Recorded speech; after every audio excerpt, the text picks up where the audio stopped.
காவேரியோட குடும்பமும் இந்த ஊரில் தான் இருக்காங்க அப்படின்னு சொல்லிட்டு கண்டுபிடிக்கிறாரு நம்ம அன்பரசு. அன்பரசு காவேரியை தேடி போய் பார்க்குறாரு. அதே மாதிரி பார்த்துட்டு செம டென்ஷன் ஆகிறாரு. காவேரி இந்த மாதிரி இந்த ஊரில் தான் வேலை செஞ்சுட்ருக்காங்க அப்படின்னு சொல்லிட்டு அந்த விஷயத்தையும் கண்டுபிடிக்கிறாரு. அதனால் விஜயும் காவேரியும் சேர விடக்கூடாது, அவங்க 2 பேரும் பார்த்துக்கவே கூடாதுன்னு சொல்லிட்டு முடிவு பண்ணி என்ன பண்ணுறாரு, காவேரி குடும்பத்துக்கு நிறைய பிரச்சனைகள் தரணும், அவங்கள எப்படியாவது இந்த ஊரை விட்டு கிளப்பணும்னு சொல்லிட்டு நிறைய முயற்சிகள் மேற்கொண்டுட்ருக்காரு. இந்த சூழ்நிலையில் இங்கே காவேரி என்ன பண்ணுறாங்க, குழந்தைகிட்ட ரொம்ப நல்லா பழக ஆரம்பிக்கிறாங்க.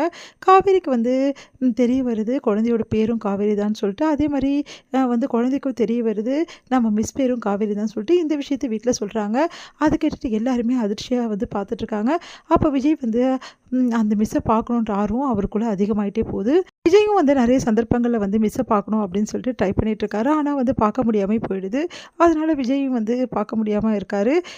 இங்கே என்ன பண்ணுறாங்க, காவேரி ஃபோனில் குட்டி காவேரி கிட்டே பேசிகிட்டு இருக்காங்க. அப்போ குட்டி காவேரி ஒரு ஐடியா பண்ணுறாங்க.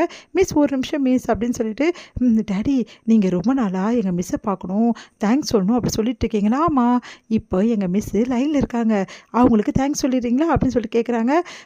சரி அவங்கக்கிட்ட சொல்லிடலாம்ல இந்த மாதிரி நான் பேச போகிறேன்னு சொல்லிட்டு, அப்புறம் அவங்க எதை நினச்சிக்க போகிறாங்கடா அப்படின்னோடனே, அதெல்லாம் ஒன்றும் இல்லை டேடி, எங்கள் மிஸ் ரொம்ப ஸ்வீட் தெரியுமா, அவங்க அவ்வளோ அழகாக பேசுவாங்க, நீங்கள் ஒரு தடவை அவங்கக்கிட்ட பேசுங்களேன், ரொம்ப நல்லாயிருக்கும் டேடி, நீங்கள் ஒன்றுமே சொல்ல வேணாம் டேடி, தேங்க்ஸ் மட்டும் சொல்லிவிடுங்க போதும், வேறு எதுவுமே சொல்ல வேணாம், அப்போ அவங்களுக்கு தப்பாக நினைக்க மாட்டாங்கல்ல அப்படின்றாங்க.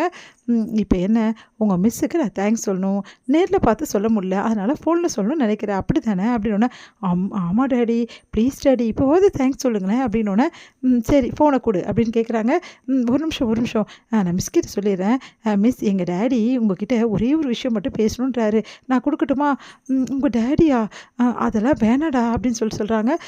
மிஸ் ப்ளீஸ் மிஸ், ஒரே ஒரு வார்த்தை தான், எங்கள் டேடி ரொம்பலாம் பேச மாட்டார், ஒரே ஒரு வார்த்தை உங்களுக்கு தேங்க்ஸ் சொல்லணும்னு நினைக்கிறாரு, உங்களை நேரில் பார்க்க நிறைய ட்ரை பண்ணார் மிஸ், ஆனால் என்னென்னா தெரில, உங்களை பார்க்கவே முடியாமல் போயிடுச்சு, அதனால் எங்கள் டேடி ஒரே ஒரு வாட்டி உங்களுக்கு தேங்க்ஸ் சொல்லணும்னு ஆசைப்பட்றாரு அப்படின்னோடனே, ப்ளீஸ் மிஸ் எங்கள் டேடிக்கிட்ட ஒரே ஒரு நிமிஷம் பேசுங்க மிஸ் அப்படின்றாங்க. சரி ஓகே கூடு அப்படின்னு சொல்லிட்டு காவேரி சொன்னோன்னே விஜய் ஃபோனை வாங்குறாரு. இங்கே இந்த சைடு காவேரி, அந்த சைடு விஜய், 2 பேருமே ஒருத்தருக்கு அப்படியே அப்படியே தவிக்கிறாங்க, பேசவும் பேசல அப்படியே இருக்காங்க. மிஸ் அப்படின்றாரு. அதை கேட்டுட்டு காவேரிக்கு ஏதோ பண்ணுது, இந்த குரல் எங்கே கேட்ட மாதிரி இருக்குது அப்படின்னு சொல்லிட்டு அப்படியே யோசிக்கிறாங்க. காவேரி எதுவுமே சொல்லாமல் மட்டும் சொல்கிறாங்க, மிஸ் உங்களை நான் ரொம்ப பார்க்கணுன்னு நினச்சிட்டு இருந்தேன், உங்களுக்கு ரொம்ப தேங்க்ஸ் சொல்லணும்னு நினச்சேன், ஆனால் சொல்ல முடியாமல் போயிடுச்சு, ரொம்ப ரொம்ப நன்றி மிஸ், ஏன்னா என் குழந்தைக்கு அந்தளவுக்கு நீங்கள் ஹெல்ப் பண்ணுறீங்க, ரொம்ப தேங்க்ஸ் மிஸ் அப்படின்னு சொல்கிறாரு. உடனே காவேரி எதுவுமே சொல்லாமல் அப்படியே இருக்காங்க. என்ன சைலண்ட்டாக இருக்காங்க, ஃபோன் கட் ஆகிடுச்சோ அப்படின்னு சொல்லிட்டு பார்த்துட்டே இருக்காரு. பார்த்தா காவேரி இங்கே ஒன்றுமே புரியாமல் யோசிக்கிறாங்க. இந்த வாய்ஸை நான் எங்கேயோ கேட்டிருக்கேனே, எங்கே கேட்டேன் ஒன்றும் புரியலையே அப்படின்னு சொல்லிட்டு அப்படியே யோசிச்சுட்டே அப்படியே குழம்பி போகிறாங்க. காவேரி ஒரு நிமிஷம் அப்படியே உட்காந்துடுறாங்க. அவங்களுக்கு ஒன்றுமே புரியல.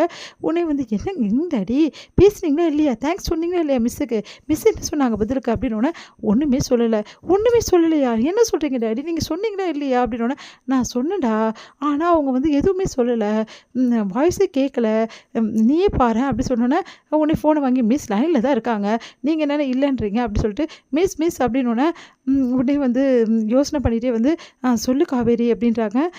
மிஸ் எங்கள் டேடி உங்களுக்கு தேங்க்ஸ் சொன்னாரா அப்படின்னோடனே, சொன்னார், சொல்லியிருக்கீங்க டேடி, அவங்க கேட்டிருக்காங்க, அப்புறம் ஏன் மிஸ் நீங்கள் ரிப்பீட் பண்ணலை அப்படின்னோடனே, அது சரிங்க சரி காவேரி, நாளைக்கு பேசிக்கலாம், மிஸ்ஸுக்கு இன்னொரு முன்ன மாதிரி நிறைய ஸ்டூடெண்ட் கால் பண்ணோம்ல, அதனால் நாளைக்கு பேசலாம் அப்படி சொல்லிட்டு ஃபோனை வச்சிடுறாங்க. என்னாச்சுடா அப்படின்னோடனே, ஃபோனை வச்சுட்டாங்க மிஸ் அப்படின்னாங்க. சரி எவ்வளோ இருந்தால் உங்ககிட்டயே பேசிகிட்டு இருப்பாங்க, மற்ற ஸ்டூடெண்ட்டுக்கு அவங்க கால் பண்ணி பேசணும்ல, ஹோம்ஒர்க்லாம் பற்றி நிறைய இன்டிமேஷன் கொடுக்க வேண்டியது இருக்கா, அதெல்லாம் சொல்லணும்ல அப்படின்னோடனே, மிஸ் இன்னும் கொஞ்சம் நேரம் என்கிட்ட பேசினா நல்லாயிருக்கும்ல டேடி, ஆனால் பேசல டேடி அப்படின்னோடனே, விடுடா, உன்ன மாதிரி நிறைய ஸ்டூடெண்ட்டுக்கு சொல்லித்தரணும்ல, அவங்க பாவம் இல்லைடா, அன்டைமில் கால் பண்ணியிருக்காங்க, இது அவங்க ஸ்கூல் டைமே கிடையாது, உங்களுக்காக எவ்வளோ சிரமப்பட்டு கால் பண்ணி எல்லாமே பண்ணிகிட்ருக்காங்க, அதனால் அவங்கள டிஸ்டர்ப் பண்ணக்கூடாதுடா, நான் வேணால் மறுபடியும் மிஸ்க்கு கால் பண்ணிட்டா, வேணா சொல்லும் சொன்னால் கேட்கணும், டிஸ்டர்ப் பண்ணக்கூடாது வா அப்படி சொல்லிட்டு கூட்டிகிட்டு போகிறாரு. இங்கே காவேரி இப்படி ஒரு மாதிரி உட்காந்துருக்காங்க. அதை பார்த்து சாரதா என்னடி ஆச்சுன்றாங்க. ஒன்றும் இல்லைம்மா அப்படின்னு சொல்லிட்டு அப்படியே ரூமுக்கு போகிறாங்க தன்னறியாமல்.